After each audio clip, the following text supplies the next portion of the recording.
beautiful sign language to us today. When I joined you last year for the 113th Baguio Charter Day, I was only about 1 month into my tenure as the U.S. Ambassador to the Philippines, and Baguio was my first official trip outside of Manila. It won't surprise you to learn that I immediately felt a deep connection to the city of Pines, so much so that my husband and I brought our daughters back here to kick off the new year in January. And I'm thrilled to be back in Baguio for a third time to participate in today's celebration with the theme, Reflections of the Past, Vision for a Resilient Future. I'm happy to say that my travels here in Baguio and all around the Philippines affirm this theme. Every trip I have made, from Pagudpud up north to Zamboanga down south, and many parts in between, has brought me a greater appreciation for the Philippines' rich and diverse history.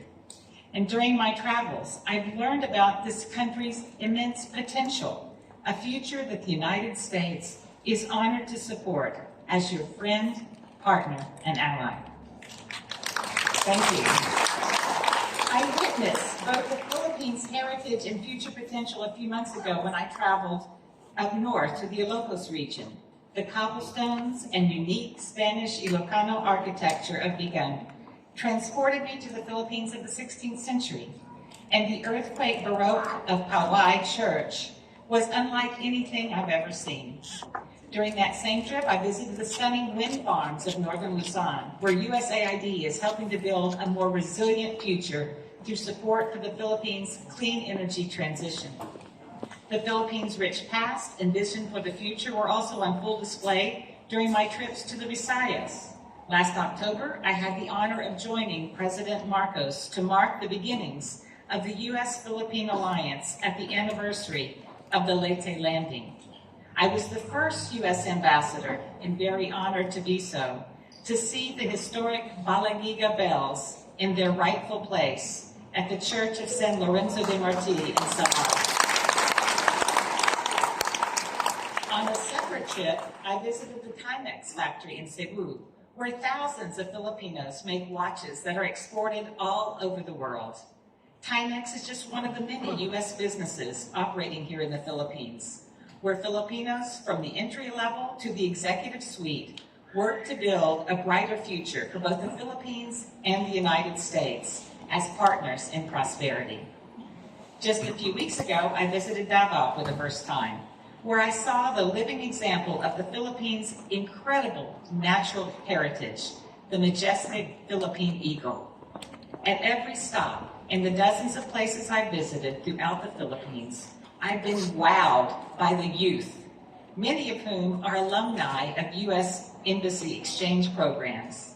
These talented young people take the lessons from their experiences here in the Philippines and in the United States to make their visionary ideas for the future a reality, including many small and medium enterprises, which they've started on their own. Impressive, so impressive to see these young entrepreneurs.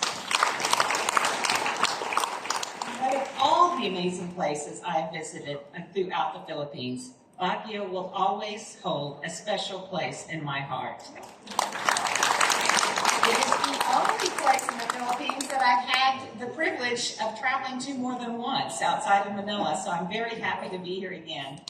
You know, the city of Pines reminds me so much of my hometown in Little Rock, Arkansas. The high school where I went to school, Hall High School, is just half a mile away from my house, and in our alma mater, there's a phrase that goes, "By lofty hills of stately pines, whispering forever in our minds." So when I come here, I don't see lofty hills. I see majestic mountains of stately pines. But that connection really does remind me of home. Baguio is steeped in history, some of which is directly connected to the United States. And you can see it in the names of many heritage sites here, like Camp John Hay or Burnham Park. But while this historic connection is important, Baguio is also primarily formatively a distinctly Filipino city with a rich indigenous culture with leaders who have a vision for the future. And it's no wonder that it is a UNESCO creative city with the amazing performances that we've seen today. I'm so wowed by what we saw on stage. The United States is proud to partner with you in realizing your vision for this city, Major Benji.